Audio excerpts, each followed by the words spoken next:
అగ్ని పరీక్ష 5వ భాగం. 4వ భాగంలో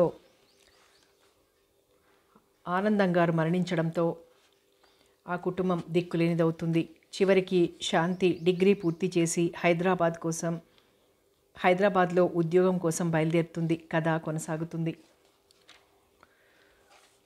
రైలు క్రమంగా వచ్చి స్టేషన్ ముందు నిలిచింది. అంతా గబగబా దిగుతున్నారు. తాను ఇక్కడ దిగాలో ఇంకెక్కడ దిగాలో అర్థం కాక ఇది హైదరాబాదేనా అని ఒకరిని ప్రశ్నించింది. మీరు ఎక్కడ దిగాలి? హైదరాబాద్లో. అయితే మీరు నాంపల్లిలో దిగండి అని ఆయన దిగిపోయాడు.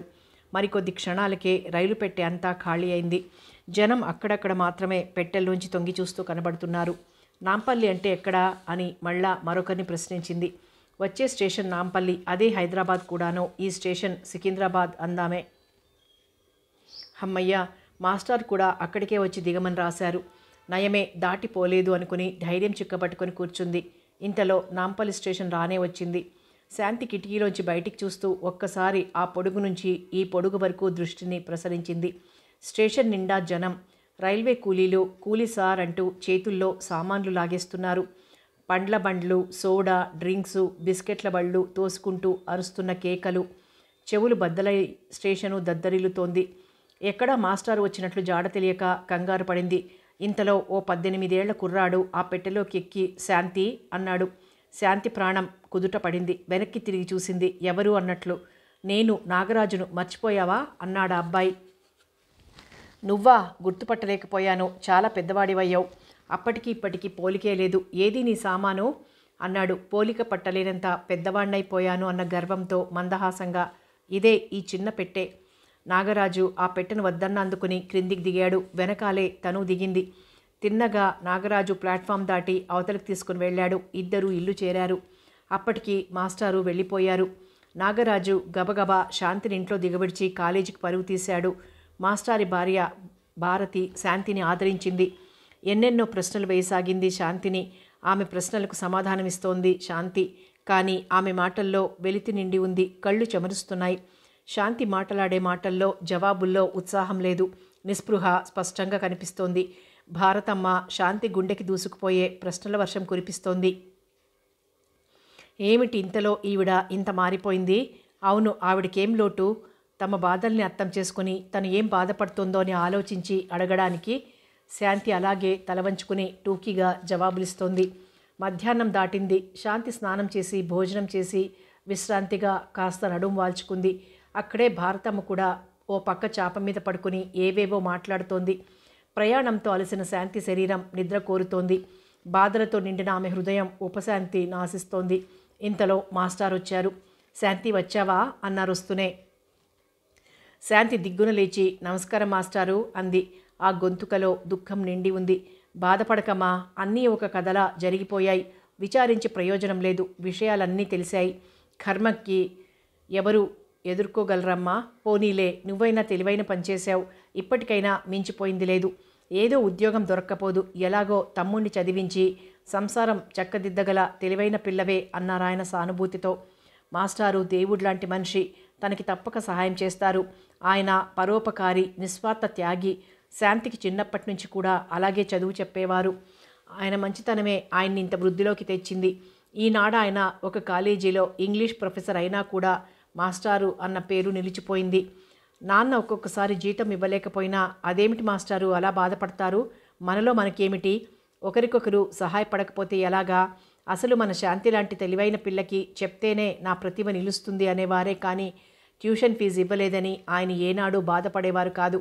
పైగా ఇప్పుడు కూడా శాంతిని అనేక విధాలా నచ్చజెప్పి ఇక్కడికి రప్పించారు.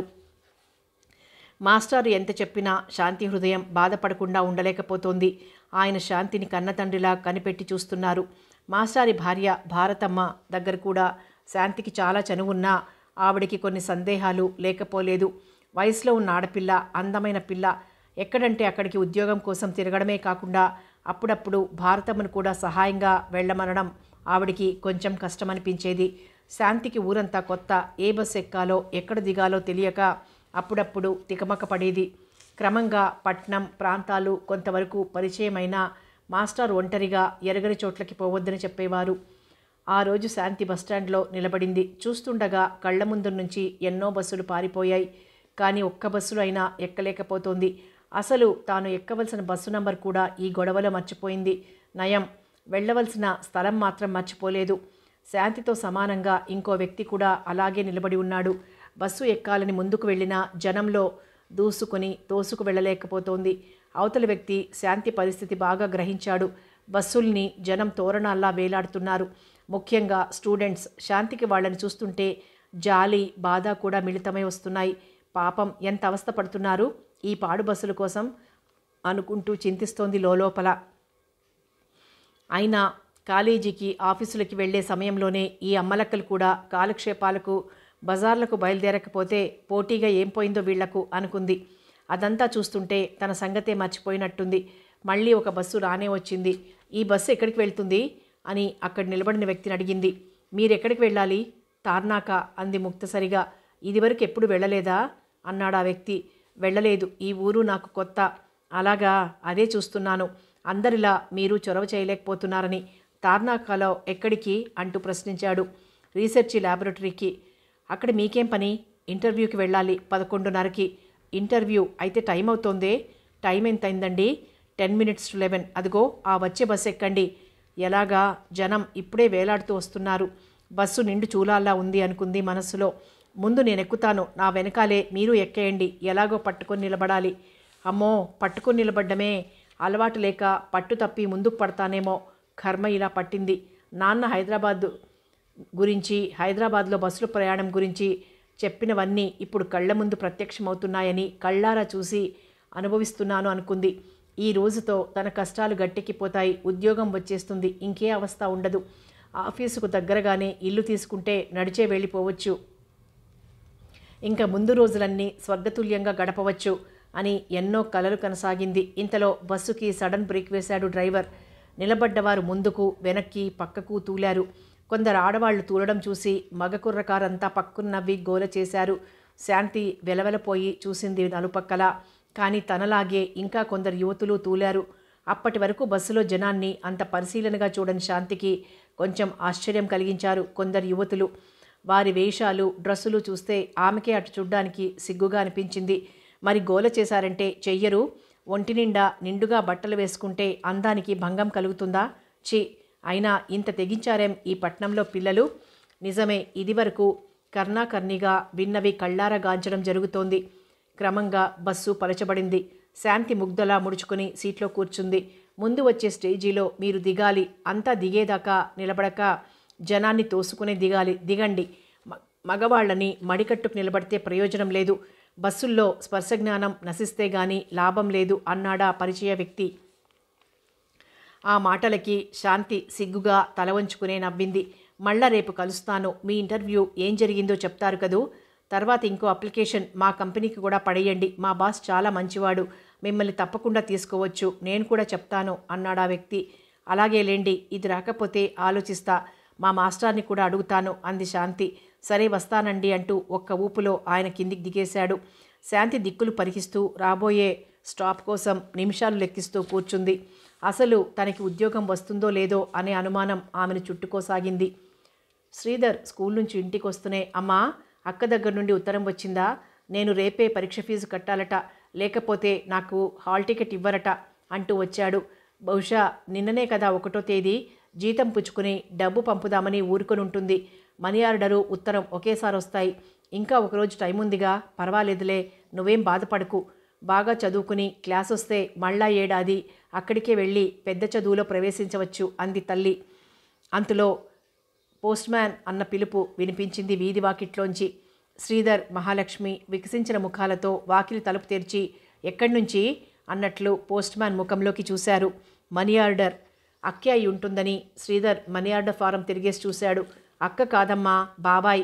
ఎవరైతేనేం, రేపు నీ ఫీజు కట్టేస్తే తర్వాత చూసుకోవచ్చు. అది కాదమ్మా, అక్కకి ఇంకా ఉద్యోగం దొరకలేదన్నమాట. ఇంత లోపల మనీ ఆర్డర్తో పాటు పోస్ట్మ్యాన్ ఒక లెటర్ కూడా ఇచ్చిపోయాడు. శ్రీధర్ ఉత్తరం మీద రైటింగ్ వల్ల ఆ లెటర్ అక్క శాంతి రాసిందే అని తెలుసుకున్నాడు. గబగబా లెటర్ చింపి చదవసాగాడు. అంతా చదివి చతికిలబడ్డాడు. అమ్మా, అక్కకి ఎక్కడా ఉద్యోగం దొరకలేదట. ఎన్నాళ్ళు మాస్టర్ ఇంట్లో కూర్చొని విందుకుడవను, అందుకని కొన్ని మంచి ట్యూషన్స్ ఒప్పుకున్నాను. వాళ్ళు కూడా నాకు సహాయం చేస్తామన్నారు. మాస్టర్ కూడా చాలా శ్రమ పడుతున్నారు నా కోసం అని. రేపు ఇంటర్వ్యూ ఉంది, అది తప్పకొస్తుందని ఆశగా ఉంది. రేపు ట్యూషన్ ఫీ ఇస్తారు, ఇవ్వగానే నీకు పంపుతాను. అమ్మని జాగ్రత్తగా చూడు, బాగా చదువుకో. సావిత్రి దగ్గర నుండి ఉత్తరాలు వస్తున్నాయా అని రాసిందమ్మా. మహాలక్ష్మి కళ్ళల్లో నీళ్లు తిరిగాయి. ఆడపిల్ల పరాయి వాళ్ళింట్లో ఉంటూ కష్టపడుతోందనే బాధ ఆమె హృదయాన్ని కదిలించింది. ఇదివరకులా పూజా మందిరం ముందు కూర్చొని నిర్మల మనస్కురాలై భగవద్ధ్యానం కూడా చేయలేకపోతోంది. మనస్సుకి శాంతి, నిర్మలత్వం లేకుండా నశింపచేశాయి ఇంటి పరిస్థితులు. ఒక గాయం మానకుండానే ఇంకో గాయం వాటి మీద కారం చల్లినట్లు ఇద్దరు ఆడపిల్లలు దూరమయ్యారు. అయినా తనకి ఈ తెలివి ఏనాడో ఉండి, ఆస్తి పోయినా తన భర్తకి నోట్లో విద్య ఉంది, అప్పుడే ఈ ఊరు వదిలి ఎక్కడికైనా పోయి ఉద్యోగం చెయ్యండి అని ప్రోత్సహించి ఉంటే ఈనాడు తన స్థితి, తన బిడ్డల గతి ఇలా పట్టేది కాదు. ఎన్నడూ గడప దాటి ఎరుగని బిడ్డ ఉద్యోగం కొరకు ఊరు దాటి మేర దాటిపోయి ఎక్కరాని గడపలు ఎక్కి అవస్థపడవలసిన అవసరం వచ్చేది కాదు. ఇన్ని కష్టాలు అనుభవిస్తున్న మహాలక్ష్మికి భగవంతునికి దయ ఉందా అసలు, లేక ఊరికే కబులు రాసిన చమత్కృత అని అనిపించసాగింది. దైవమా, అసలు నీకంటూ ఉంటే నిజంగా పతివ్రతలకు ఒక గొప్ప స్థానాన్ని ఇచ్చిన వాడివైతే ఈనాడు నన్ను ఇన్ని విధాలుగా పరీక్షించవు అని గతమంతా నెమరు వేసుకుంటూ కన్నీటి చుక్కలు రాల్చింది. శ్రీధర్ తనకు పరీక్ష ఫీజు కట్టడానికి సొమ్మొచ్చినందుకు సంతోషించాడు. అతడికి పెద్ద సమస్య తీరిపోయింది. ఫీజు కట్టకపోతే తన భవిష్యత్తు క్లోజ్ అయినట్టేనని ఎంతగానో భయపడ్డాడు. అలాంటిది మబ్బులు విడిపోయినట్టు క్షణంలో చిక్కులు విడిపోయాయి. అతడు చాలా హ్యాపీగా ఫీల్ అయ్యాడు. దిగులు పడే తల్లిని చూసి, ఎందుకమ్మా దుఃఖిస్తావు, బాధపడకమ్మా, ఇంకా ఉన్నన్ని దినాలు మన కష్టాలు మన్ని అంటుకొని ఉండవు, పడ్డన్ని దినాలు పడ్డాం అన్నాడు. బాబుశ్రీ, అలా అనిపించట్లేదురా నాన్న, నేను కూడా అన్నయ్య నాన్నలతో కలుసుకునే వరకు ఇలానే ఉంటుందేమో నా బ్రతుకు అంది నిస్పృహతో నిట్టూరుస్తూ. పోమ్మా, నువ్వు అలా అంటే నాకు చదువుకోవాలనిపించట్లేదు. పరీక్షలు 15 రోజుల కంటే లేవు. ఎలాగైనా క్లాసు రావాలి, మెడిసిన్ చదవాలి. అన్నయ్య నాన్నల పేరుతో సేవా మందిరం కట్టించాలి అన్నాడు. అలాంటి కలలు కనకు బాబు. ఎలాగో 100 ఏళ్ళు బ్రతికితే చాలు. బ్రతకడం ఎందుకు, చావనందుకు. చావడం ఎందుకు, బ్రతికినందుకు. మరి బ్రతుకు ప్రయోజనమేమిటి, అది యోచించరు చాలామంది. అమ్మా, అన్నట్టు అత్తయ్య, సావిత్రి, బావ అందరూ వస్తున్నామని రాశారు. నా జీతం కట్టాక ఇంకా 15 రూపాయలుంటాయా? అత్తయ్యకు చీర కొనొచ్చు.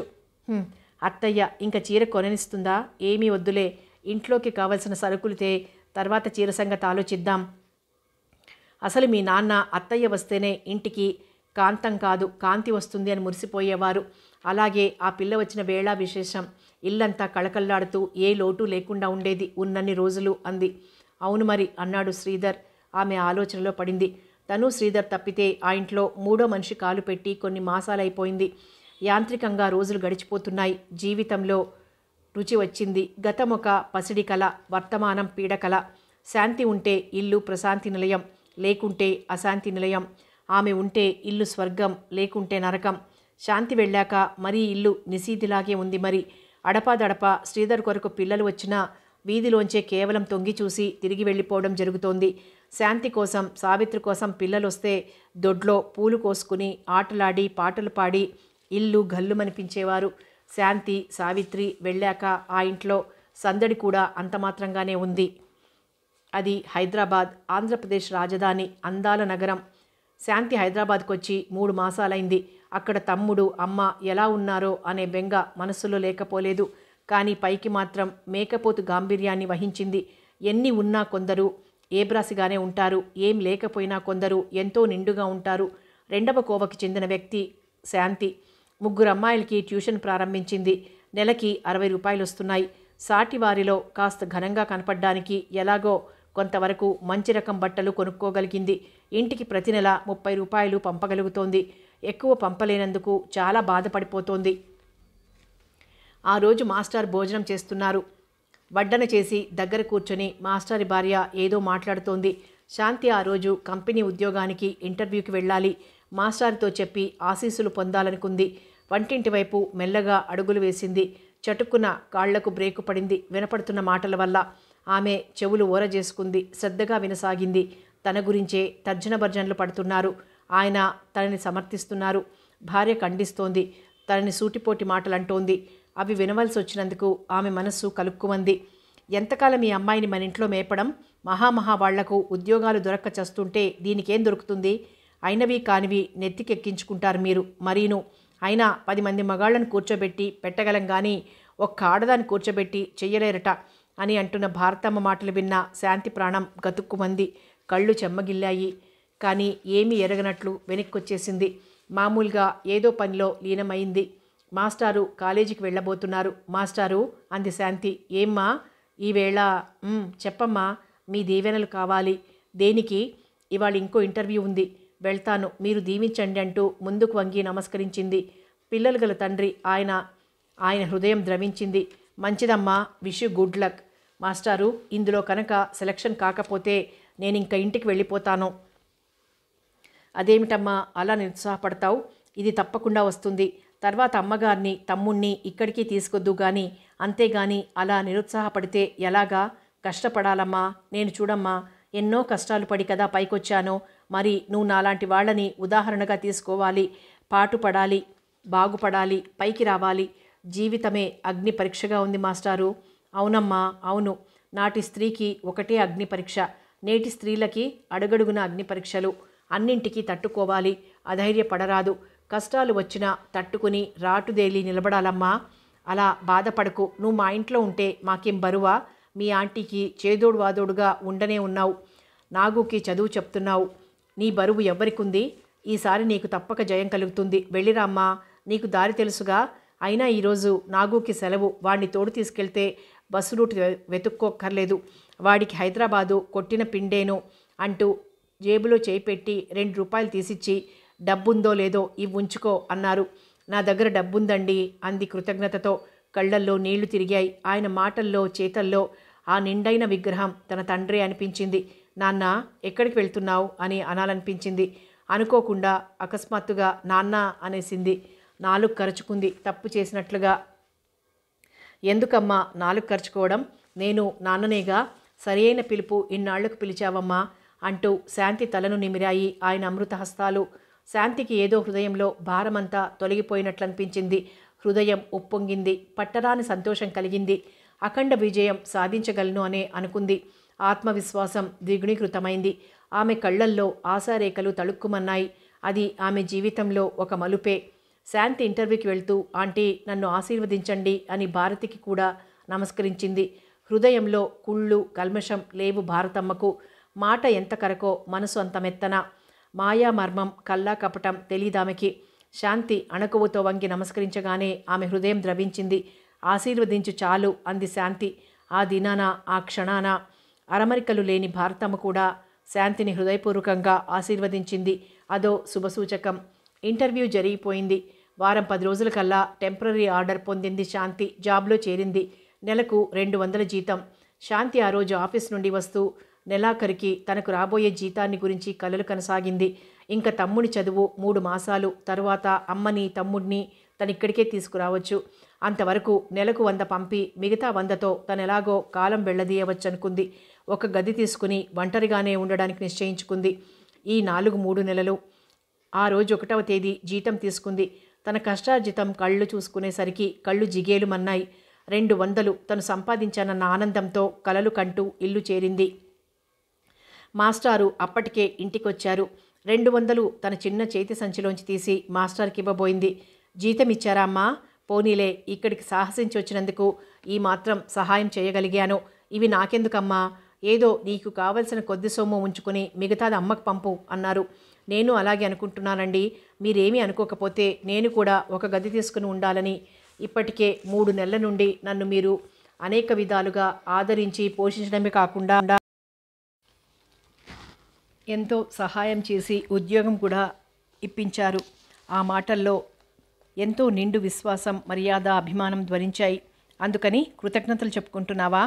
నువ్వు నా బిడ్డవమ్మా, పైదానివి కావు కృతజ్ఞతలు అర్పించుకోవడానికి. అది సరే, నువ్వు వేరే ఉండడానికి నీ బరువేం మోసుకున్నాం మేము. పైగా ఆడపిల్లవు ఈ మహాపట్నంలో ఒంటరిగా ఉంటే అంత మంచిది కూడా కాదు. తెలిసిందా? నేను మీ నాన్నగారు ఈనాటి పరిచితులము కాము. నువ్వు స్వతంత్రంగా ఉంటానంటే నేను ఒప్పుకోను. ఇక్కడ నీకేదైనా ఇబ్బందిగా ఉంటే చెప్పు, దానికి తగిన సౌకర్యం కలిగించే ఏర్పాటు చేస్తాను సాధ్యమైనంత వరకు. అంతేకాని నువ్వు అసలు ఇక్కడి నుంచి వెళ్తానటం ఏమీ బాగాలేదు. పైగా నువ్వు పైపిల్లగా మేము భావించట్లేదు. అందుకనే లోకం కూడా మరోలా భావించకుండా నా మేనకోడలని చెప్పి పరిచయం చేస్తున్నాం. నీతో పాటు మా గౌరవం, నీ తండ్రి గౌరవం అంటుకుని ఉన్నాయి కదూ తల్లి. మరి అవి మర్చిపోతే ఎలాగా? ఒంటరిగా వదిలాడు మాస్టర్ మేనకోడల్ని అనుకుంటుంది ఈ లోకం. భారతి ఇద్దరి సంభాషణ విని, చూశారా ఎంత చేస్తే మనం అయినవాళ్ళం అవుతాం, అంతేలేండి, అవసరం తీరాక అత్త కూడా కొత్తదానిలాగే అనిపిస్తుందట, తెలిసిందా ఇప్పటికైనా అంటూ నోరు పారేసుకుంది. భారతి నువ్వూరుకో, శాంతి చిన్నపిల్ల, ఏం తెలుసు, మనం పెద్దవాళ్ళం, కాస్త చెప్పాలి కానీ ఏదో మనకు శ్రమ తప్పించాలనే ఉద్దేశంతో అంది అన్నారాయన. శాంతి తన మాటల్లో అలాంటి తప్పు భావనలున్నట్లు గ్రహించుకోలేదు. ఎందుకన్నానా అనే బాధతో నాలుగు ఖర్చుకుంది. రాత్రి ఏదో 4 మెతుకులు తిని అంతా తలోమూలా వాలారు. మాస్టారు మాత్రం హాల్లో లైటు వేసుకుని చదువుకుంటూనే ఉన్నారు. శాంతి పడుకుని ఇంటిని గురించి, తల్లిని తమ్ముడిని గురించి ఏదో ఆలోచించసాగింది. అమ్మ ఎలాగుందో, బాధలతో చితికిపోయిన హృదయం. తానిక్కడ మాస్టర్ దయ వల్ల హాయిగానే ఉందని చెప్పుకోవాలి. తమ్ముడు తల్లి తిన్నారో తినలేదో, అసలు ఇంట్లో బియ్యం లాంటి వస్తువు ఉందో లేదో అనే విషయాలు జ్ఞాపకం వచ్చాయి. రేపే తల్లికి 100 రూపాయలు పంపాలనుకుంది. కాలం సాగేదే కానీ ఆగేది కాదు. క్షణానికి క్షణం గడిచిపోతుంది. శాంతమూర్తి అయినా శాంతిని టైంపీస్తో పోల్చవచ్చును. సాయంకాలం అవుతోంది. ఆఫీస్ ఇంకా వదిలే వేళ కాలేదు. శాంతి తల వంచుకొని విధి విరామం లేకుండా పనిచేస్తోంది. తనకిచ్చేవి 200 కానీ చచ్చేంత పని చేయిస్తున్నారని మనసులోనే అనుకుంది. ఒకప్పుడు తండ్రి అనే మాటలు చెవుల్లో గింగురెత్తింది. ఇంతలో ఒక 50 ఏళ్లు దాటిన ఒక వ్యక్తి, బాగా జుట్టు నెరిసిన మనిషి వచ్చి అమ్మాయి అన్నారు. పిలుపులో ఆప్యాయత. శాంతి తలెత్తి చూసింది. ఏమండి అన్నట్లుగా లేచి నిలబడింది వినయంతో. చూడమ్మా, ఈరోజు కొంచెం ఒంట్లో బాగాలేదు, కాస్త ఈ ఫైల్స్ 2 పూర్తి చేసి ఇచ్చేస్తావా తల్లి, నా బిడ్డలాంటి దానివి అన్నారు ఆయన నీరసంగా, దడదడలాడుతూ. ఆయన్ని చూస్తుంటే శాంతి కళ్ళు చెమర్చినట్లయింది. క్షణం ఆలోచించి, అలాగేలేండి, మీరు వెళ్ళండి అంది శాంతి. మంచిదానివమ్మా, నిన్ను ఏమని దీవించాలో, హాయిగా వర్ధిల్లు అన్నారు. శాంతి ఆఫీస్లో పనంతా పూర్తి చేసి కుర్చీలోంచి లేస్తుంటే ప్యూన్ ఇంకో 2 ఫైల్స్ తెచ్చి బల్ల మీద పెట్టి, దొర ఈ 2 అర్జెంటుగా తయారు చేసి ఇయ్యమన్నారన్నాడు. తరగని పని, తప్పేదేముంది? శాంతి గుండెల్లో రాయి పడ్డట్లయింది. ఇప్పటికే ఆఫీస్ అంతా నిశ్శబ్దం. బస్సులన్నీ వెళ్ళిపోతే తనేం చెయ్యాలి, ఎలా వెళ్ళాలి? శాంతి ఆలోచనలో పడింది. ఎడతెరిపిలేని యోచన పరంపరలు. పని పని పని తప్ప వేరే యోచనే లేదు. పాటుపడితే కానీ బాగుపడమనే తత్వం ఆమెది. పాటుకు తగిన ఫలితం ఉన్నా లేకున్నా కొందరు పాటుపడ్డానికే అలవాటు పడిపోతారు. పని లేకపోవడమే వారికి శని అనిపిస్తుంది. శాంతి పని చేసుకుపోతూనే ఉంది కానీ మనస్సు ఒకటే మదన పడిపోతోంది. 6 దాటితే అట్టే బస్సులు రావంటారు. ఇక్కడ పని చేయకపోతే ఆఫీసర్కి కోపం వస్తుంది. తనసలే కొత్తగా చేరింది. వెనక్కిడితే నుయ్యి, ముందుకొస్తే గొయ్యి అన్నట్లుంది. ఆలస్యంగా ఇంటికి వెళ్తే భారతమ్మ ముఖం వాచేలా చివాట్లు పెడుతుంది. ఆవిడికి ఎంత చెప్పినా అర్థం కాదు. పైగా అనుమానం. అప్పుడే మాస్టారు చన్నీళ్లతో కాళ్ళు చేతులు కడుక్కొని ఆరుబయట ఈజీ చైర్లో వాలారు. భారతమ్మ గాజు గ్లాసుతో చల్లని పానీయం ఏదో తీసుకొచ్చి భర్తకు అందించింది. మాస్టారు భార్య ఇచ్చిన పానీయం అందుకొని గడగడ తాగేశారు. ప్రాణం చల్లబడింది. భారతమ్మ కూడా అక్కడే వాల్చి ఉన్న ఒక స్టీల్ కుర్చీలో కూర్చుంది. మాస్టర్ ఆమె కళ్ళల్లోకి చూస్తూ, ఏమిటి విశేషం, ఇక్కడ కూర్చున్నామన్నట్లు ప్రశ్నించాడు. ఆయన నోట్లోంచి ప్రశ్న రాకుండానే అందుకుని సంభాషణ ప్రారంభించింది. ఏదో సామెత చెప్పినట్లు పిల్లకి పెళ్లి చేసి పంపారు. ఉన్న చిన్న వెధవ చదువుకుంటున్నాడు. మధ్యన లేనిపోని బాధ పట్టుకుంది అంది అసలు విషయం తేల్చకుండా. ఇంతకీ నీకు పట్టుకున్న లేనిపోని బాధేమిటి? ఏమిటా, మీకేం తెలియనట్లు, అయినా అన్ని నిష్ఠురాలు నానెత్తికే అంటూ సాగదీసింది. సరేగాని విషయం చెప్పి మరీ సాధింపు ప్రారంభించు. అంత గ్రహించుకునే శక్తి నాకు లేదని నీకు తెలుసుగా. ఇప్పుడెంత పొద్దుపోయిందో మీకు తెలుసా? తెలియకేముంది, 7:30, అంత మాత్రం కూడా తెలియదా? అయితే తెలుసన్నమాట. అంతకన్నా ఏం తెలవాలి? ఈ పిల్ల ఇంత అర్ధరాత్రి వరకు ఏం పని చేస్తున్నట్లు? ఆఫీస్ పని, ఒక రోజున కాస్త ఎక్కువ ఉండొచ్చు. ఓహో అలాగా, అంటే అర్థం కాలేదా? తలా తోక లేకుండా నువ్వు మాట్లాడుతుంటే నాకెలా అర్థమవుతుంది అసలు? అది కాదండి, మరింకేదండి? ఈడొచ్చిన ఆడపిల్లని నెత్తినెక్కించుకున్నంత తెలివి తక్కువవారు మీరే. కానీ చూడండి, ఉద్యోగాలు ఎంతమంది ఆడపిల్లలు చేయట్లేదు? 5 అయ్యేసరికి ఇళ్లకు చేరుకోవట్లేదు. అదుపు ఆజ్ఞ లేక ఈ పిల్ల అబ్బా ఏం కొంప మునిగిపోయింది ఇప్పుడు.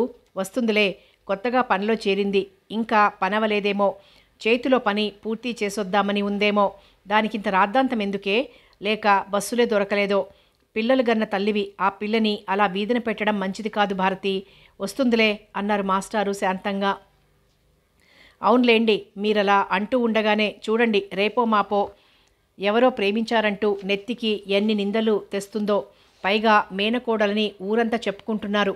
ఇదంతా మనకెందుకు, నేలన పోయేదాన్ని నెత్తికి రాసుకోవడం, వేరే ఇల్లు చూసుకుంటానంటోంది. పోనీరాదు, మనకెందుకు ఈ నిష్ఠూరం. నిజమా? నిజమే, పోనీరాదు. అలాగేలే, తర్వాత ఆలోచిద్దాం. ఇంకా 1 నెల మాత్రమే ఉంది ఉద్యోగం. ఆ పైన ఎలా జరుగుతుందో. ఇది టెంపరరీ జాబ్. తీరా వేరే ఉంటానంటే ఊరుకుంటే పాపం. తండ్రి లేని పిల్ల, అందులోనూ ఆ అమ్మాయి ఏం జల్సాకి జాబ్ చేయట్లేదు. సంసారం పోషించాలనే కదా. మానవులమై ఉండి ఈ మాత్రం సహాయం చేస్తే తప్పన్నానా? ఇన్నాళ్ళు ఇంట్లో ఉంచుకుంటే వద్దన్నానా? అంతా నాదే తప్పులేండి. తప్పు అలా అనకు, ఇది మనకు తప్పదు. ఎన్నాళ్ళని? కొన్నాళ్ల వరకు. కొన్నేళ్ల వరకునా? కొంచెం ఓపిక పట్టరాదు? మీకేం, మీరు చెబుతారు. ఇంతవరకు ఇంటికి చేరలేదు. నా మనసు ఒకటే కంగారు పడుతోంది. నీదంతా చాదస్తం నాదా మీదా? నాదే లేండి. అసలు ముందే వద్దంటే నాకు ఈ నిష్ఠూరాలే ఉండేవి కావు. అంత్య నిష్ఠూరం కన్నా ఆది నిష్ఠూరం మేలట అంటూ అక్కడి నుంచి లేచి భారతమ్మ లోపలికి రుసరుసలాడుతూ వెళ్ళిపోయింది. శాంతి కాగితాల్లో లీనమై ఏదో రాసుకుంటోంది. అంతలో అదే ఆఫీస్లో తనకంటే పెద్ద ఉద్యోగంలో ఉన్న భాస్కరం అటొచ్చాడు. శాంతి ఇంకా ఇంటికి వెళ్లకుండా ఆఫీస్లోనే మునిగి ఉండడం చూసి, ఏవండి ఇంకా వెళ్ళలేదా? అరే, టైం ఎంతైందో చూసారా అన్నాడు. శాంతి అతని స్వరం విని తలెత్తి అతని వైపు చూసింది. ఎంతైంది అంది నెమ్మదిగా. 7:30. ఈ ఫైల్స్ అన్నీ మీ ముందుకెలా వచ్చాయి? ఫైల్సే అన్నీ ఇక్కడెందుకున్నాయి? ఇవి సుబ్బారావు గారిచ్చారు. ఆయనకు చలిజ్వరం వచ్చిందట. ఇవాళ ఇవన్నీ పూర్తి చేసి వెళ్ళాలట. అందుకని ఆయన ఇంటికి వెళ్తూ నాకు అప్పగించారు. ఇవి మూర్తిగారివి. బాగుంది మీ వరస. కొత్తవారు కదా అని ఇవన్నీ మీకు అప్పగిస్తే ఇక్కడ చాకలివి పెట్టుకొని కూర్చున్నారా? వాళ్ళు పని దొంగల్లేండి. ఎవరు కొత్తవాళ్ళు కనిపిస్తే వారి చేత చాకరీ చేయించుకుంటారు. మళ్ళా సమయం వస్తే మీకు పని చేత కాదని ఫిర్యాదు చేయగలరు అంటూ బాయ్ అని పిలిచాడు భాస్కరం. ఏం సార్ అన్నాడు. ఈ ఫైల్స్ తీసుకెళ్ళి ఆ సుబ్బారావు గారి టేబుల్ మీద పడేయ్. అలాగే సార్. వెంటనే, ఇప్పుడే. ఎస్ సార్ అంటూ అతడు పనిలో దిగాడు. ఆమె వారిద్దరినీ గమనిస్తోంది. ఒక ఫైలు వేరే టేబుల్ మీద పెట్టి బాయ్ తిరిగొచ్చాడు. ఇలా ఒకరి టేబుల్ మీద ఇంకొకరి ఫైల్స్ ఉండటానికి వీల్లేదు. ఇదిగో, ఇది పట్టుకెళ్ళి కాంతారావు టేబుల్ మీద పడేయ్. ఈ కాగితాలు తీసుకెళ్ళి ఆ గుండు ముసలాయన ముందున్న ఆ టేబుల్ మీద పడేయ్. అలాగేనండి. చెప్పిన పని వెంటనే చెయ్యి. శాంతి అతని ధైర్యానికి తెల్లబోయి చూడసాగింది. అలా చూస్తారెందుకు? రాత్రంతా ఇక్కడే కూర్చుని వాళ్ల పని పూర్తి చేస్తారా? ఏదో సాయం, ఒకళ్ళకి సాయం చేయడం కంటే మీకు మీరు న్యాయం చేసుకోండి. లేదండి, వాళ్ళేమనుకుంటారో అని శాంతి నిశితంగా చూసింది. అతడి ముఖభావాల్ని పరికిస్తోంది. ఏమనుకున్నా మీకు పర్వాలేదు, మీ ఉద్యోగం తీసేయరు, పదండి అంటూ శాంతిని భాస్కరం తరమసాగాడు. 5 నిమిషాలు గడిచాయి. శాంతి పెన్ను మడిచి బ్యాగ్లో పెట్టుకుని రెక్క విదిలించుకుంది. నడుం లాక్కొస్తోంది. మనసులోనే మూలిగింది. చెయ్యి కూడా బిగుసుకుపోయింది అనుకుంది. ఆఫీస్ వదిలి శాంతి బయటకొచ్చింది. వీధంతా చీకటితో మసిగుడ్డలా కనపడింది. ఆకాశంలో నక్షత్రాలు మినుకుమంటూ మెరుస్తూ కనబడుతున్నాయి. ఆఫీస్ ఆవరణంతా నిశ్శబ్దంగా ఉంది. ఫ్యాను గాలి కాకుండా ప్రకృతి గాలి ఒంటికి సోకుతోంది. ప్రాణం చల్లబడ్డ భయం హృదయాన్ని కౌగిలించుకుంది. అయ్యయ్యో, ఎలా వెళ్ళాలి? 4 ఫర్లాంగులు నడిస్తే గాని జనసమర్థంలో పడదు. బస్టాండ్ రాదు. ఆఫీసుకి చుట్టుపక్కల ఒట్టి ఖాళీ జాగాలు తప్ప ఇళ్ళు లేవు. బిక్కమొహంతో భయంగా నలుదిక్కులా పరిశీలనగా చూడసాగింది. నెమ్మదిగా అడుగులు వేసుకుంటూ ముందుకు నడుస్తోంది. దూరాన్నించి ఎవరో ఒకళ్ళిద్దరు వస్తున్నారు. ఎవరో అని బెదురుతూ మెల్లమెల్లగా అడుగులు వేయసాగింది. వారంతకంతకు చేరువవుతున్నారు. శాంతి బెదురుగొడ్డు కాదు. చాలా ధైర్యం గల యువతి. అయినా ఆనాడెందుకో మనసు తత్తరపడుతోంది. గుండెలు వేగంగా కొట్టుకోసాగాయి. ఎదురొచ్చే మనుషులు ఏ రౌడీలో అయితే ఆమె అనుమానం పెనుభూతమై వేధిస్తుంటే బెదురుతూ అటు చూసింది. ఆఫీస్కి అవతల భాగంలో కొత్త రోడ్డు వేస్తున్నారు. బహుశా కూలీలై ఉంటారు. ఆ చీకటి సమయంలో కూలీలను మాత్రం ఎలా నమ్మగలను అనే భయం బెదిరిస్తోంది. దిక్కులు చూసుకుంటూ వణుకుతున్న కాళ్లతో నడక సాగిస్తోంది. భగవంతుడా, ఎలాగో ఈ రోజుకి కాపాడు, ఇంకెప్పుడు ఇలాంటి పొరపాటు పని చేయనని హృదయంలోనే చెంపలేసుకుంది. ఎక్కడి నుంచో మోటార్ సైకిల్ చప్పుడు చెవిన పడింది. అయినా తనకేం సహాయం? తుర్రున దూసుకుపోతుంది. మహాపట్నాల్లో దొంగలు కూడా స్కూటర్లపైన కార్లలోనూ తిరుగుతారని చెప్పుకోవడం జ్ఞాపకం వచ్చింది. గుండెల్లో దడదడ, మనసంతా గడబిడ, ఊపిరి బిగబట్టి మెల్లగా నడుస్తోంది. ఇలాంటి చెడు ఆలోచనలు నడుస్తుండగానే ఆ మోటార్ సైకిల్ చప్పుడు తనకు దగ్గరైంది. బెదురు చూపులు చూసింది. ఆ మోటార్ సైకిల్ వచ్చి తనకు దగ్గరగా ఆగింది. గుండె గుటుక్కుమంది. అమ్మయ్యో అని ఒక్క అరుపు అరిచింది. కంగారు పడకండి అన్న గొంతు ధ్వని వినబడగానే కాళ్ళకి బ్రేక్ పడింది. అమ్మా అని ఊపిరి పీల్చుకుంది. ఇంత భయమైన వారు ఇంతదాకా ఎందుకున్నారు? నాకు తెలుసు మీ సంగతి అన్నాడు చనువుగా. భాస్కరానికి తన సంగతి ఏం తెలుసు అనుకుంది ఆశ్చర్యంగా. బెదురుగా మిలమిలా చూశాయి ఆమె కళ్ళు. మీకెలా తెలుసు నా సంగతి అంది. నాకు తెలుసని మీకు తెలుసు. ఎవరైనా చెప్పారా? నాకు మా మాస్టారు చెప్పారు. కాస్త కనిపెట్టి ఉండబోయ్. మా శాంతి ఉట్టే అమాయకురాలు, అర్భకురాలు, కల్లా కపటం తెలియని, మాయామర్మం ఏమో తెలియని పసిపిల్ల. అతడి కలుపుగోలుతనానికి ఆమె చాలా సంతోషించింది. ఆమెలో భయం పటాపంచలైంది. హాయిగా నిట్టూర్చింది. ఇంకేం చెప్పారు అంది నవ్వుతూ. చెప్పనా? చెప్పమనేగా. ఈ పట్నం ప్రజల ప్రవర్తనలకి అలవాటు పడ్డ అమ్మాయి కాదని, అందుకే రోజు బస్టాండ్లో మీరు వచ్చే వరకు ఉండి, మీరు బస్ ఎక్కాక నేను నా మోటార్ సైకిల్ స్టార్ట్ చేసుకుంటున్నాను. ఇలా వీడు వెంటబడుతున్నాడు అని మీరు నన్ను కొరకొరా చూడ్డం అన్నీ గ్రహిస్తూనే ఉన్నానండి. పదండి, బస్సు వచ్చే వేళైంది. ఇదే ఆఖరి బస్సేమో కూడా అన్నాడు భాస్కరం. శాంతి నిట్టూర్చుకొని స్థిమితంగా నడవసాగింది. అయినా కూడా ఏదో సంకోచం మనసులో బాధించసాగింది. ఒకవేళ ఎవరైనా చూసి ఏమైనా అపవాదులు పుట్టిస్తారేమోనని. నేను మిమ్మల్ని పొరపాటుగా అర్థం చేసుకున్నందుకు క్షమించండి. అయినా మాస్టర్ మీకెలా తెలుసు? అందరికన్నా నాకే బాగా తెలుసు. ఎప్పటి నుండి మీకు తెలుసు? మాస్టర్ తెలియకపోవడమేమిటి? ఆయన దగ్గరే చదువుకున్నవాడిని. అలాగా, నేను ఆయన దగ్గరే చదువుకున్నాను. మీరు ఆయన దగ్గర చదువుకోవడమేమిటి? ఆయన మీ మామయ్య కదా అన్నాడు ఆశ్చర్యంగా. అయితే ఏమీ లేదు, చదువు. అంతలో శాంతి అయితే చదువుకోకూడదా అంది చలోక్తిగా. శాంతి పెదవుల మీద అప్పటికీ కాస్త చిరునవ్వు వెలిసింది. గుండె కొట్టుకోవడం తగ్గింది. ఆ మాటల్లో ఏదో రహస్యం ధ్వనించింది. భాస్కరం శాంతి ముఖంలోకి చూశాడు. అతని చూపులతో శాంతి చూపులు కలిపింది. ఇద్దరి చూపుల్లో యవ్వనం తొణికిసలాడింది. నవ్వుల్లో పువ్వులు విరిశాయి. కన్నుల్లో వెన్నెల మెరిసింది. ఒక్కొక్క సంఘటనతో కొందరి జీవితాలు కొన్ని మలుపులు తిరిగిపోతాయి. ఒకే ఒక్క సంఘటన కొందరిని దగ్గరికి చేరుస్తుంది, ఆప్తుల్ని చేస్తుంది, ఆత్మీయుల్ని చేస్తుంది. చిత్రంగా సంభవించిన ఈ కలయికకు సిగ్గుగా తలదించుకున్నారిద్దరూ. బస్టాండ్ దగ్గరగా వచ్చింది. బస్సు కూడా రానే వచ్చింది. ఇంకా టర్నై వస్తుంది అని అన్నాడు. కొద్ది నిమిషాలు అక్కడే నిలబడ్డాడు. మీ ఇల్లు ఎంత దూరం ఇక్కడికి అంది శాంతి. 6 మైళ్ళు నా రూమ్ అన్నాడు ముక్తసరిగా. అబ్బా, 6 మైళ్ళే? రూమ్ అంటే? అవును, రూమే. నేను ఒక్కడేనే కదా అని రూమ్ తీసుకున్నాను. ఇంతలో బస్సు వచ్చి ఆగింది. శాంతి థ్యాంక్స్ అంటూ భాస్కర్కి అభినందనలు అర్పించి బస్సును అధిరోహించింది. శాంతి బస్సు ఎక్కి ఇంటికి వచ్చేసరికి భారతమ్మ గారు రుసరుసలాడింది. అయినా ఇంత అర్ధరాత్రి రావడం ఏమీ బాగాలేదు. ఎన్నిసార్లు చెప్పాను? అదే మీ తల్లైతే ఊరుకుంటుందా? తల్లైతే ఏమన్నా తన మంచికే అంది అనుకుంటారు. నేను ఎంతైనా మాత్రం పైదాన్ని కాక తల్లినవుతానా అంటూ అనేకం ఏకరువు పెట్టింది. శాంతి కళ్ళు చెమర్చాయి. మాస్టారు శాంతి ముఖం వైపు చూశారు. ఆమె చెమర్చిన నయనాలు ఆయన హృదయాన్ని ద్రవింపజేశాయి. ఏమ్మా, ఎందుకమ్మా ఆయన పని కాని పని నెత్తినేసుకుని చేసి చివాట్లు తినడం? భాస్కరం చెప్పాడు. అందరూ గాడిద బరువు నీకెత్తుతారట. అదంతా చేస్తూ కూర్చుంటావని. పిచ్చి పిల్ల, మీ అత్తయ్య సంగతి నీకు తెలుసుగా. ఏమీ అనుకోకు. శాంతి ఏమీ అనుకోనూ లేదు, అనాలేదు. అయినా ఆయన చెప్పుకుపోసాగారు. మీ అత్తయ్య సంగతి తెలుసుగా. మాట ఎంత కరుకో, మనసు అంత మెత్తన. నువ్వంటే వల్లమాలిన అభిమానం. కాస్త ఆలస్యంగా వస్తే కొంప మునిగిపోయినట్టు ఒకటే హడావుడి. నువ్వు తొందరగా ఇంటికి రాలేదని ఎంత ఇదైపోతుందో. అయినా ఆమెకు కోపం ముక్కు మీదే ఉంటుంది. ఆ కోపం చల్లారితే మళ్ళా శాంతి అంటూ పిలిచి నెత్తిన పెట్టుకుంటుంది. ఎంత చెప్పినా అలా తొందరపడొద్దంటే వినదు. ఆవిడతో ఆగ్రహం వచ్చినా కష్టమే, అనుగ్రహం కలిగినా కష్టమే. ఏదొచ్చినా మనం కాస్త తట్టుకోగలిగితే. అంత మంచి మనిషి ఆ జాతిలోనే లేదేమో అనిపిస్తుంది. శాంతి ఆమె మాటలు తేలిగ్గానే తీసుకున్నట్లు. పర్వాలేదు మాస్టారు, అమ్మ ఒకటి అత్త ఒకటినా? నిజమే, ఆవిడ అన్న మాటల్లో అబద్ధం ఏమీ లేదు. నా మేలు కోరే అన్నారు అని సర్దుకుంది శాంతి. నువ్వు వచ్చే వరకు తను భోజనం చెయ్యదు. అలా కూర్చుంటుంది. పాపం శాంతి రాకుండా ఎలా తినను, మీరు తినండి అంది అంటూ ఆయన భార్యను సమర్థించి చెప్పారు. శాంతి స్థితి విచిత్రంగా మారింది. ఎటు చూసినా రంగురంగుల మనస్తత్వాల మనుష్యులు. తన జీవితం చూస్తే జానెడు లోతులేని వాననీటిలో పడుతూ లేస్తూ కొట్టుకుపోతున్న కాగితం పడవలా కనబడుతోంది. ఒక పక్క అమ్మ, తమ్ముడి చదువు, చెల్లాయి, అత్తయ్య ఇంట్లో ఎలా ఉందో, క్షణం తన్ని వదిలిపెట్టి ఉండేవారు కారు అని హృదయం తల్లడిల్లసాగింది. ఎండలు బాగా ముదరడం చేత అందరూ ఆరుబయటే పడుకున్నారు.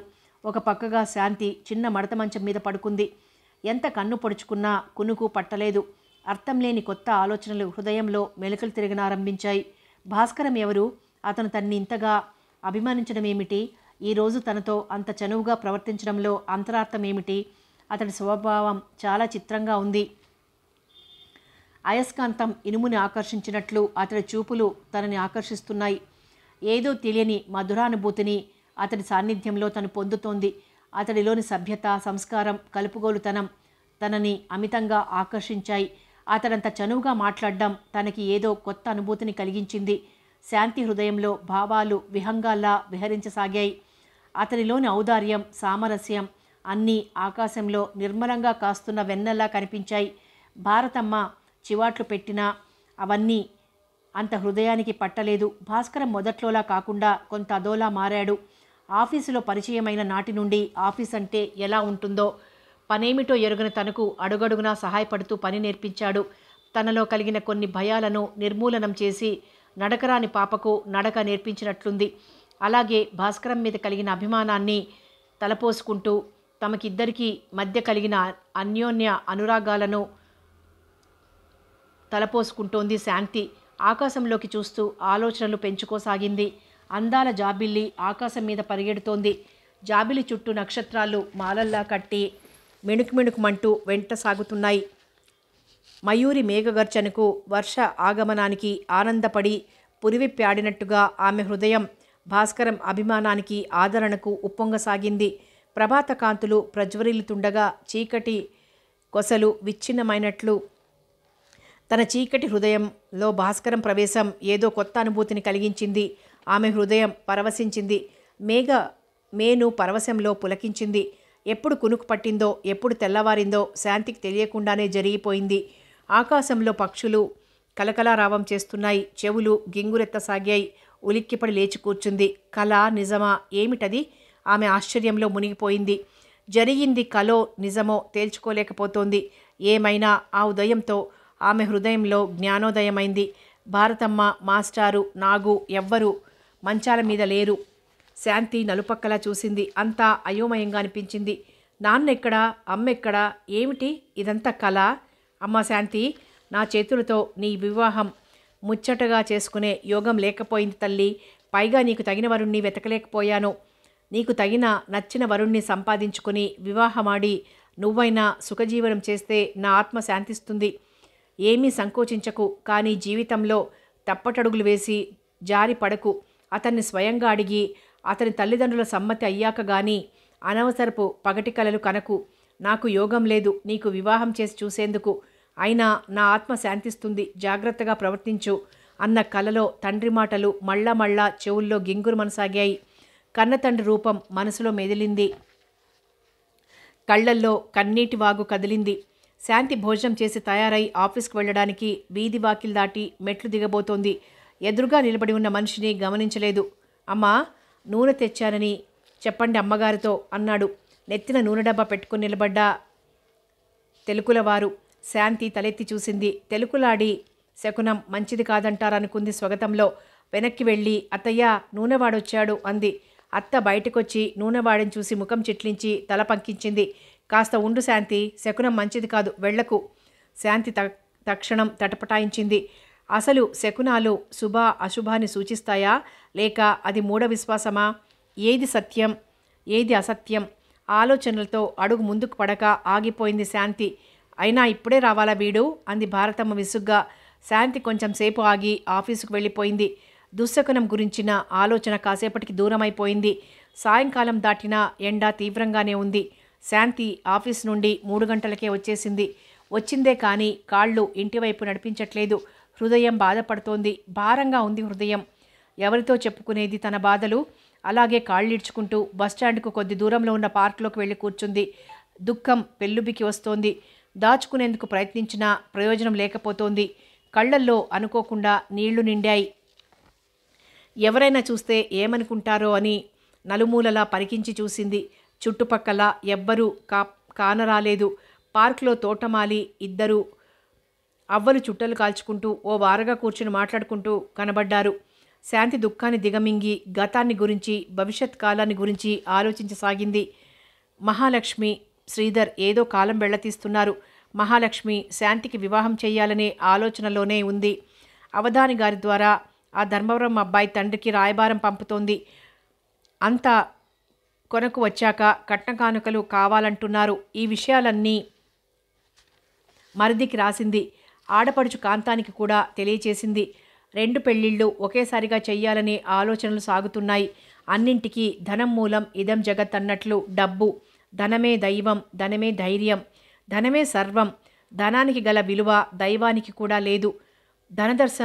దర్శనం అవ్వకుంటే తన దర్శనము అవదంటాడు ఏడుకొండలవాడు సైతం. ఫ్యాను కావాలన్నా, ఫోను చేయాలన్నా డబ్బు ముఖ్యం. ఇల్లు కట్టాలన్నా, పెళ్లి చేయాలన్నా డబ్బు మరీ ముఖ్యం. కట్నం ఇస్తే కానీ పెళ్లి కాదు. కట్నం ఇవ్వాలంటే డబ్బు కావాలి. ఉన్న పొలం కాస్త అమ్మకానికి పెట్టారు. చెడి అమ్మబోతే ధర రావడం కష్టంగా ఉంది. ఎలాగైనా తప్పదని భావించింది మహాలక్ష్మి. ఈ విషయం శాంతికి కూడా రాసింది. శాంతి తన వివాహం విషయం ఇప్పుడు నిలుపు చేయమని నిక్కచ్చిగా రాసేసింది. మహాలక్ష్మి కొంత బాధపడ్డా మనసు సరిపెట్టుకుంది. ఈ సెలవుల్లో సావిత్రి పెండ్లి జరపడానికి నిశ్చయించారు. జీవుడొకటి తెలుస్తాడు, దేవుడొకటి చేస్తాడు. అనాదిగా ఇదే జరుగుతోంది. దీనినే విధి అంటారు విఘ్నులు. శాంతి ఒంటరిగా పార్కులో కూర్చొని ఆలోచించసాగింది.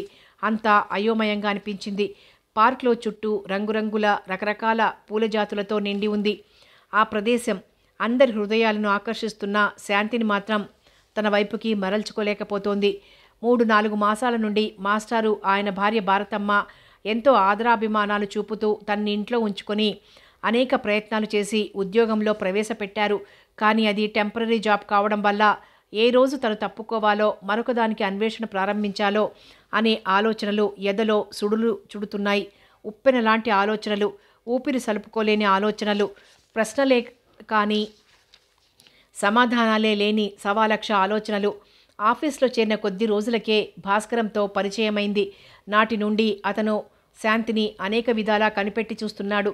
మధ్యాహ్నం లంచ్ అవర్లో అందరూ క్యాంటీన్కి పోయి కాఫీలు టిఫిన్స్ తింటుంటారు. కానీ శాంతి ఒక్కతే అలాగే చలనం లేని చిత్రంలా టేబుల్ ముందు కుర్చీలో బిగుసుకుపోతుంది.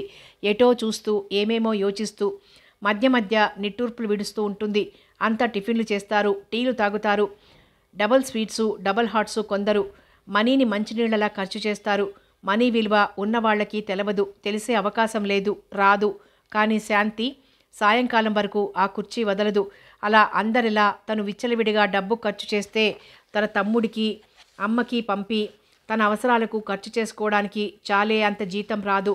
అప్పుడప్పుడు క్యాంటీన్ బాయే కాఫీ తెచ్చి తన బల్ల మీద పెట్టేవాడు. తను తెమ్మందా, అతడు తెచ్చాడా? అభిమానమా, అవమానమా? తన దగ్గర డబ్బు లేదని తనకి తెలుసు. తనకి కాఫీ తాగాలని లేదు. ఎవరు తెమ్మన్నారు? భాస్కరం గారు పంపారు అనేవాడు. ఆయన తన మీద అంత అభిమానం చూపడంలో ప్రత్యేక అభిమానం ఏమై ఉండాలి? తనెందుకంత పొరపాటుగా భావించాలి? అతని సహృదయత శాంత హృదయాన్ని ఆకర్షించింది. అతని అందచందాలు, విద్య, సరళమైన మాటలు శాంతికి అతని మీద మమకారాన్ని కలిగిస్తుంటాయి. తాను ఊహించినట్లు, ఆశించినట్లు అతను తన అభిప్రాయంతో ఏకీభవించగలడా? అతని తల్లిదండ్రులు తమ వివాహానికి సమ్మతిస్తారా అనే ప్రశ్నలు పరంపరలుగా వచ్చాయి. ఆలోచనలకు అంతులేకపోతోంది. అంతులేని ఆకాశంలోకి చూస్తూ కూర్చుంది. ఆకాశంలో రెక్కలు చాచి ఎగిరే పక్షులు సౌందర్యాన్ని తిలకించింది. అంతలో ఆ పక్షులు వచ్చి పక్కనే ఉన్న నీటి మీద వాలాయి. ఎండకి అలసి చల్లని నీటి కోసం చేరినట్లున్నాయి అనుకుంటున్న ఆమె దృష్టిని అవి ఆకర్షించాయి. అవి కొంచెం ఆలోచనలను మరిపించాయి. వాటిని తిలకించసాగింది. ఎలాగూ తనకు కూడా ఎవరో ఒకరు తోడు నీడ కావాలి. ఎవరితోనో ఒకరితో తను ఒక్కటి కావాలి. రెక్కలు రావాలి, తప్పదు. శాంతి అన్నారు వెనక నుండి ఎవరో. శాంతి తటాలు నా వెనక్కి తిరిగి చూసింది. ఓహో మీరా అంటూ లేచి నిలబడింది. అతడి మాట వినగానే, అతడి రూపు కనగానే ఆమెలో దిగులు పటాపంచలైంది. ఆనందం, ఉత్సాహం ఉప్పొంగాయి. అతడి మాటలు ఆమె చెవులకి పాటల్లా వినిపిస్తాయి. అతడి చూపులు ఆమెలో కొత్త ఆశలు రేపుతాయి. అతడి ఆప్యాయత, ఆత్మీయత, కలబోసిన పలకరింపు ఆమెకు 1000 ఏనుగుల బలాన్నిస్తుంది. ఆమె దిగులు పటాపంచలైపోతుంది. ఇంకా ఇక్కడున్నావేం? ఇంటికి వెళ్ళలేదా? అరే అలా కళ్ళు ఏడ్చినట్లున్నాయి. ఎందుకు? ఈ ఉద్యోగం కాకపోతే మరొకటి దొరకదా? అంత మాత్రానికే ఇలా ఏడుస్తావా? నిజంగా నువ్వెంతో ధైర్యం, గంభీరం కలదానివనుకున్నాను. భలే, రేపే మరోదానికి ప్రయత్నిద్దాం, బాధపడకు అంటూ శాంతిని ఊరడించాడు భాస్కరం. అబ్బే అదేం కాదు, ఊరికే ఏదో తలపుకు వచ్చి కాస్త కళ్ళు చెమర్చాయి అంతే. తన మాటలు అతడు విశ్వసించాడని తనకే నమ్మకం లేదు. అయినా దాచేస్తే దాగదు కన్నీరు, అది అతడు గమనించకపోలేదు.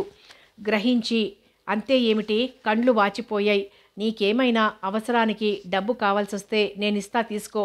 థ్యాంక్స్, వద్దులేండి. 12 రోజులు జీతం ఇచ్చారు, అదుంది. కావాలంటే మాస్టర్ ఇస్తారు. ఊరికే కాస్త విశ్రాంతి కొరకు ఇక్కడ కూర్చున్నాను. అన్నట్లు మీరు సెలవు పెట్టారటగా? ఎవరు చెప్పారు? ఆఫీస్లో తెలిసింది. మీ రూమ్లోకి వెళ్తే సీటు ఖాళీగా కనపడింది. ఎవరినో అడిగాను, వాళ్ళు చెప్పారు. ఆమె కంఠంలో వేదన, కళ్ళల్లో కన్నీటి మిలమిల అతడు గమనించాడు. ఆమెకు ధైర్యం చెప్పాలని భావించాడు. కాస్త ఆలోచించి చివరికి, అవును, మా ఊరు వెళ్తున్నాను. అమ్మని, నాన్నగారిని అందరినీ చూసి రావాలని. నాన్నగారు ఒకటే ఉత్తరాలు రాస్తున్నారు రమ్మని. నేను 10 రోజుల్లో వస్తాను. తొందరపడి వెళ్ళిపోకు. నీకు తప్పక జాబ్ వస్తుంది. అసలు మళ్ళా వీళ్లే పిలవచ్చు. నీ పని బాగుందని, చాలా శ్రద్ధగా చేస్తావని నిన్న మీ ఆఫీసర్ చెప్పాడు. వీళ్ళు నిన్ను వదలరు. ఏదైనా ఒక పోస్ట్ క్రియేట్ చేసి ఇవ్వాలని చూస్తున్నారు అంటూ జేబులోంచి కొన్ని 10 నోట్లు తీసి ఇవ్వబోయాడు. థ్యాంక్స్, వద్దండి, నా దగ్గరుంది అంది. ధనానికి తృణానికి వ్యత్యాసం ఉండదు కొందరి దృష్టిలో. ధనానికి బానిసలు కానివారు చాలా కొద్దిమంది ఉంటారు ఈ సృష్టిలో. ఆమె తిరస్కరించడంతో అతను చాలా నొచ్చుకున్నాడు. డబ్బు లేకపోతే జీవితం ఎంత దుర్భరమో అతడికి తెలుసు. అతడికన్నా ఆమెకు మరింత బాగా తెలుసు. అయినా అతడు డబ్బివ్వబోతే ఆమె తిరస్కరించింది. పర్వాలేదు, మరోలా అనుకోకు, నేనేం పరాయివాడిని కాను. మాస్టారు మాకు బాగా దగ్గర బంధువు. ఆయనకు తెలిసినా ఏమీ అనరు. నీ దగ్గర సొమ్ము ఏం చాలుతుంది? మీ వాళ్లకు పంపాలిగా అన్నాడు. శాంతి కష్టసుఖాలు తెలిసిన భాస్కరం, శాంతి, ఒక మాట అడుగుతాను, చెప్తావా? ఏమిటో అది? చెప్పగలిగితే చెప్తాను, దానికేముంది అంటూ అతని ముఖంలోకి చూసింది. అతని చూపుల్లో భావాలను ఒక్కసారి చదువుకోగలిగింది. ఆమె మనసు పరవశించింది, వయస్సు పరిమళించింది. ఈ మధురక్షణం కోసమే ఇంతకాలం తను ఎదురు చూసింది. అడగనా అన్నాడతను మెల్లగా. సిగ్గుగా తలదించుకుంది. ఇద్దరూ క్షణం మౌనంగా నిలబడిపోయారు. ఆ మౌనాన్ని భాస్కరం ఖండిస్తూ, శాంతి, నిజంగా నువ్వేమీ అనుకోనంటే ఒక మాట అడగాలనుంది. అడగమన్నాగా, ఎందుకంత సందేహం అంది చేతి గోళ్లవైపు చూసుకుంటూ. 2 గుండెలు కలిస్తే నిండు జననం విరుస్తుంది. 2 మనసులు ఒకటైతే పండు వెన్నలా కురుస్తుంది. భాస్కర్ మౌనంగా తలవంచి నేలవైపు చూస్తూ, నువ్వు ఇప్పటికే నా అభిప్రాయం గ్రహించావేమో. అసలు నాన్నగారు రమ్మంటున్నది పిల్లని చూడ్డానికి.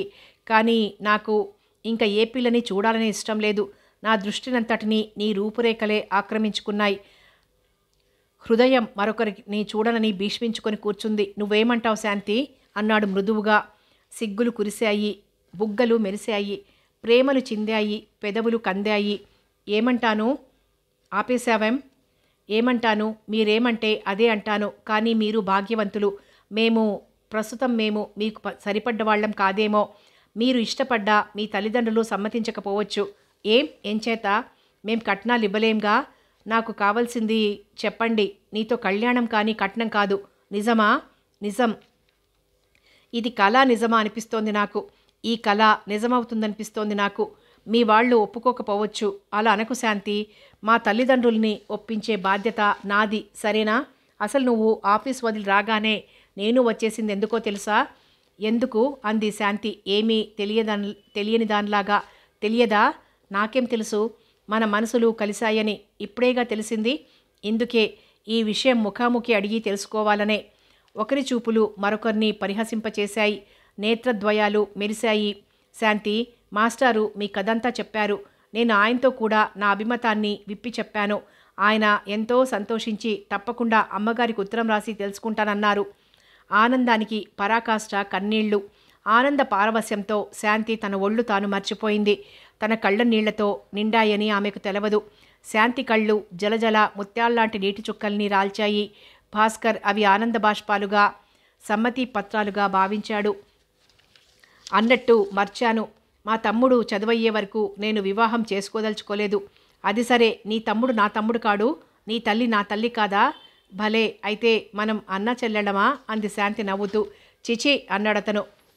చెప్పు అందామె ప్రేమగా గోముగా. ఇక నీ బరువు బాధ్యతలు నావి. అలా ఒకరి సొత్తు అనుభవించేందుకు అమ్మ ఒప్పుకోదు, నాన్న ఆత్మ హర్షించదు. అయినా మీ వాళ్ళు మీ అభిప్రాయాన్ని ఖండించవచ్చు. పరిస్థితులు మనుషుల ప్రవర్తనలను ఎప్పటికప్పుడు నూతనంగా మార్చవచ్చు. మనుషులు పూర్తిగా మారిపోనువచ్చు. అదంతా నేను చూసుకుంటా. నే చూసుకుంటా అంటే కాదు, నే చూసుకుంటా అంటే నిన్నే చేసుకుంటా అని అర్థమా? అక్షరాల మగవాళ్లంతా ఇలాగే చెబుతారు. మగువలు నమ్ముతారు. ఏ కొందరో అన్నమాటను కడవరకు నిలుస్తారు. నేను నిలవననా, గెలవననా? అది కాదు నేననేది. అనేది కాదు, అయ్యేది పెళ్ళి. అలాగా, నువ్వు ఒప్పుకుంటే అంతే మరి. నేను తిరిగిపోతానా? శాంతి, నన్ను కూడా అలా భావిస్తున్నావా? అన్నాడు జాలిగా. పైకి ఎలా మాట్లాడినా శాంతి హృదయంలో భాస్కరానికి ఆలయాన్ని నిర్మించుకుంటూనే ఉంది.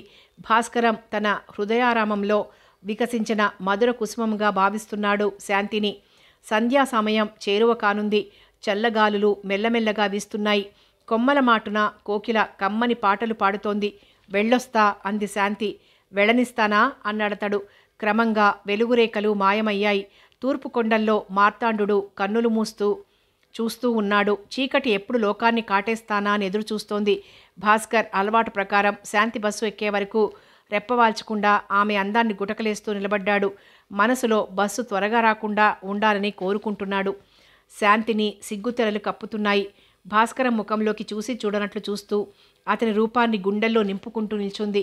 మళ్ళా ఎప్పుడు కలుసుకోవడం? ఆనాడు విడిపోవడం ఏనాడు లేనంత బాధగా ఉంది ఇద్దరికీ. ఇద్దరి కళ్ళు చెమ్మగిల్లాయి. ముద్దులు మూటకడుతోంది శాంతి వదనం. అంతకన్నా ముద్దుగా ఉన్నాయి ఆమె మాటలు. అతడు ఆనంద పారవస్యంలో ఉన్నాడు. నన్ను ఊరు విడిచి వెళ్ళొద్దన్నారుగా, మరి మీరెప్పుడొస్తారో చెప్పండి. ఆమె వదనంలో నవ్వుల పువ్వులు నిండుగా వికసించాయి. సరే, త్వరలోనే ప్రయత్నించి తొందరగా వచ్చేస్తాను. ఇక్కడున్నట్లు రావాలి. అలాగే ఎదురు చూస్తుంటా. ఇంతలో బస్సు బుర్రున వచ్చింది. శాంతి బస్సు ఎక్కింది. వెళ్తానన్నట్టు కళ్లతో సైగ చేసింది.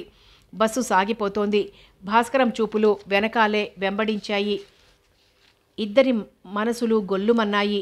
ఏనాడో మనసులు కలిసినా ఎప్పటికో మనుషులు కలవడం అనుకున్నారు వారు. బస్సు ముందుకు పోతోంది. శాంతి మనస్సు వెనక్కి పోతోంది. ఆమె బస్సులో ఉన్నట్టుగాని ప్రయాణం చేస్తున్నట్టుగాని స్పృహలో లేదు. ఆమె చూపుల చుట్టూ అతడి రూపు పరిభ్రమిస్తోంది. ఆమె ఊహాలోకాల్లో విహరిస్తోంది. అంతలో కండక్టర్ వచ్చి టికెట్ ప్లీజ్ అన్నాడు. శాంతి ఈ లోకంలో పడి బ్యాగ్లోంచి డబ్బులు తీసి అతడి చేతిలో పెట్టింది.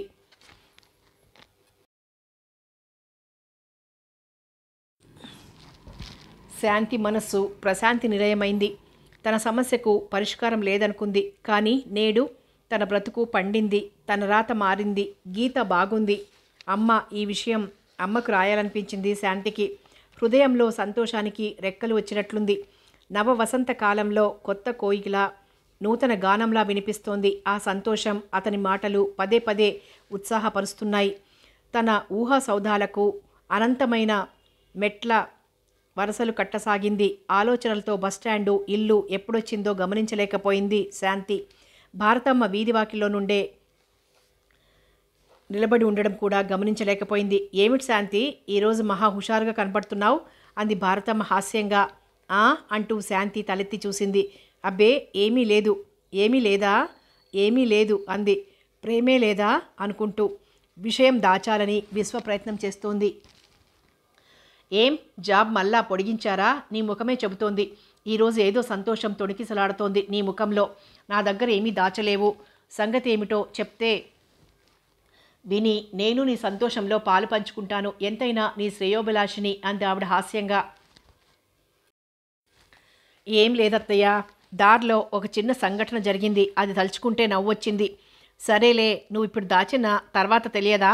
అయినా ఏ సమయంలో ఎవరు మరుగు నుండి మెరుగున పడతారో మనకేం తెలుసు? ఏమిటి ఈవిడ మాటలు అనుకుంది శాంతి.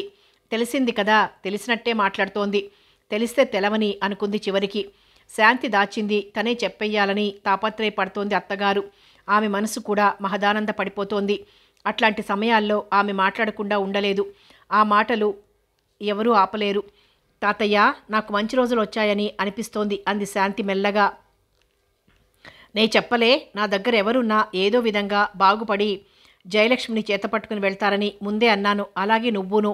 ఇంతకీ విషయం చెప్పావు కాదు. ఎంతైనా చదువుకున్న దానివి, గడుసుదానివిలే.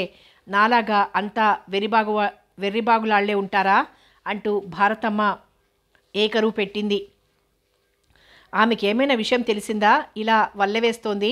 భాస్కరం ఏమైనా ముందే చెప్పలేదు కదా అనుకుంటూ.